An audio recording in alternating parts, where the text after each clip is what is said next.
Hey there, ladies and gentlemen. It is me, Dr. Donna. Welcome to week 50 of 11. Last week, I read Common Sense Supervision. Here's what I have for you. Ladies and gentlemen, this was an interesting read. It was a good book. It was written in 1988. And so some of the information I was like, I don't know. But it was definitely a book worth reading. Here are the core insights and the takeaways that I have. Number one, the key to being a good supervisor is your attitude. And this goes along with the FISH philosophy of choose your attitude. Next is supervision is what you make of it. I have had plenty of supervisory roles in my life, and it is 100% true. You can have the worst team. I had the worst traffic center and the worst team in the Mid-America region, and we turned it around. So yes, you get to make it whatever it is that you want to make it. So you can say, this is bad, I don't like this, I wish I was somewhere else. Or you can say, you know what, this is a great opportunity for me to succeed. Next, your people are your most valued resource. Your people are your most valued resource. Nothing else. Nothing else. Profits, nothing else. Your people are your most valuable resource. I really like this one. All problems can be handled. All problems. There's nothing left after all.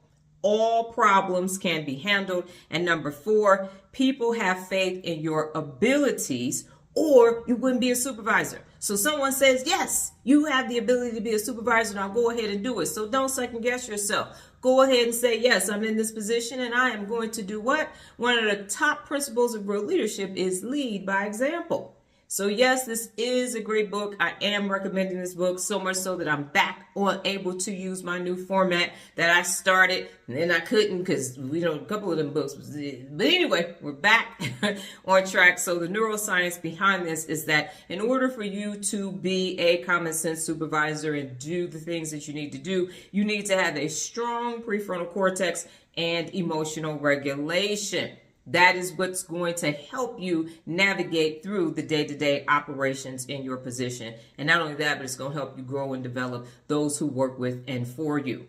Now, the real leader principles, there were so many, and I'm going to list a lot of them, but there were even more than the ones that I'm about to tell you. Be fair, lead by example, be technically competent, leverage your strengths and understand your weaknesses, hold yourself and others personally accountable, eliminate and minimize stress. Talk to people and not at them. Smile and laugh often. Treat people with dignity and respect. Embrace diversity. Definitely embrace diversity. And again, establish trust and be trustworthy. Set and maintain high standards. Inspect what you expect. A lot of times supervisors don't go and inspect what they expect, and sometimes that goes really left. So inspect what you expect. Be the best. Reward openly and reprimand privately. Provide coaching. In today's world, very little coaching is happening at the supervisory to the actual hourly employee level. It's not taking place, and sometimes even people higher up with direct reports still don't do it. So provide coaching. Lead by example, get organized and stay organized, and delegate. Delegate their growth opportunities for them. Don't delegate your growth opportunities. Delegate what you already know how to do so you can train, mentor, coach, and develop them so that they can be extraordinary too. I leave you with this part, ladies and gentlemen. Here's a Dr. Donna's quote. Common sense makes real leader sense.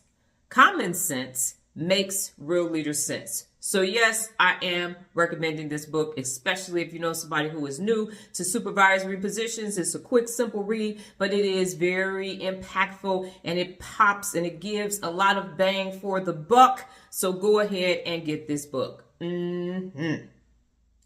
Last week in my meditation, I signed up and started having an Instagram subscription because Instagram made a bunch of promises that Instagram didn't keep.